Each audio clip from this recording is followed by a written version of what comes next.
पदार्थ हमारे चारों तरफ या हमारे आसपास पदार्थ। इसमें हम लोग सेकेंड टॉपिक पढ़ रहे हैं पदार्थ की अवस्थाएं। अवस्थाओं को इंग्लिश में स्टेट बोलेंगे, state of matter. Basically 3 state हैं आपके सिलेबस में। पहला है सॉलिड, हिंदी होगी ठोस। दूसरा है लिक्विड, जिसकी हिंदी होती है द्रव। और तीसरा क्या है? गैस। सॉलिड जो है उसका वॉल्यूम क्या होता है? फिक्स होता है, आयतन निश्चित होता है। लिक्विड का भी आयतन निश्चित होता है, लेकिन गैस जो है उसका आयतन निश्चित नहीं होता है। गैस का आयतन निश्चित नहीं होता है। दूसरे पॉइंट है कि इसका सॉलिड जो है उसका आकार क्या होता है? निश्चित होता है, फिक्स्ड डेफिनिट शेप। तो उसका आकार जो है वो क्या होगा? निश्चित।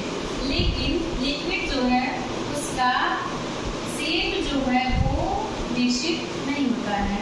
जैसे 1 लीटर दूध है, उसे भगोने में रखेंगे अलग शेप है, बॉटल में रखेंगे अलग शेप है, गिलास में रखेंगे अलग शेप है। तो जैसे कंटेनर में रखा जाएगा वो शेप ले लेगा, इसीलिए शेप जो है लिक्विड का निश्चित नहीं है। फिर गैस में भी यही कहानी है, गैस का भी जो शेप है वो फिक्स नहीं है, निश्चित नहीं है।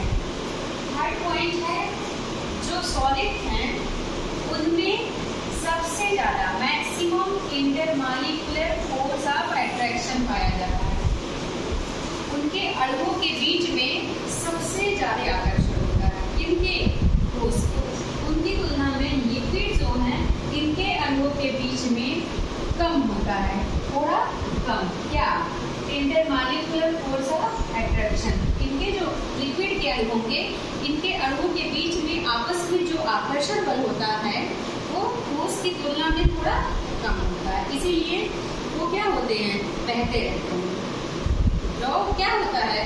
आप जहाँ रख दिए उसी शेप में आ गया।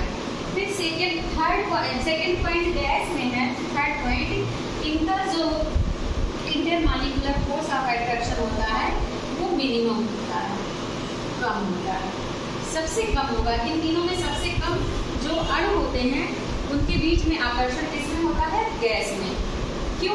क्योंकि गैस के जैसे ही एग्जाम्पल समझिए आप, जैसे ही हम लोग परफ्यूम की बॉटल को प्रेस करते हैं इसमें पूरा दूर दूर फैल जाता है। क्यों? क्योंकि गैस के अणुओं के बीच में आकर्षण बल कम है, वो एक दूसरे को प्रतिकर्षित करते हैं और दूर दूर क्या होते हैं?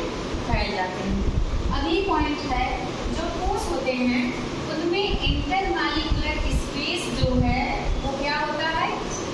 कम होता है। इंटरमॉलिक्यूलर स्पेस होता है अणु के बीच में जगह। जब अणुओं के बीच में जगह कम होगी तभी तो वो पास पास होंगे और उनमें आकर्षण ज़्यादा होगा। समझ रहे हैं आप लोग? तो इनमें लीस्ट इंटरमॉलिक्यूलर फोर्स सॉलिड में, लेकिन जो लिक्विड है इनमें लेस इंटरमॉलिक्यूलर स्पेस। इनमें इंटरमॉलिक्यूलर स्पेस थोड़ा कम होता है, लेकिन ये जो गैस हैं इनमें मैक्सिमम इंटरमॉलिक्यूलर स्पेस होता है। इनके अणुओं के बीच में ज़्यादा स्पेस होता है, तभी इनके अणु दूर दूर रहते हैं ना। समझ रहे हैं आप लोग? फिर अगली पॉइंट है डिफ्यूजिबिलिटी। क्या होता है? डिफ्यूजिबिलिटी मतलब क्या हुआ? डिफ्यूज होंगे जो ये सॉलिड हैं इनमें डिफ्यूजन नहीं होता, लेकिन जो लिक्विड हैं उनमें थोड़ा डिफ्यूजन होता है। गैस जो है उनमें डिफ्यूजिबिलिटी बहुत ज़्यादा है। ये समझ रहे हैं आप लोग?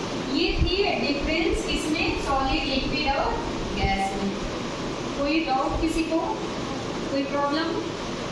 चलिए, तो सॉलिड, लिक्विड और गैस इनमें हम लोग 4.5 पॉइंट किसका समझे? डिफरेंस का समझे। कोई प्रॉब्लम नहीं, आगे बढ़ा जाए।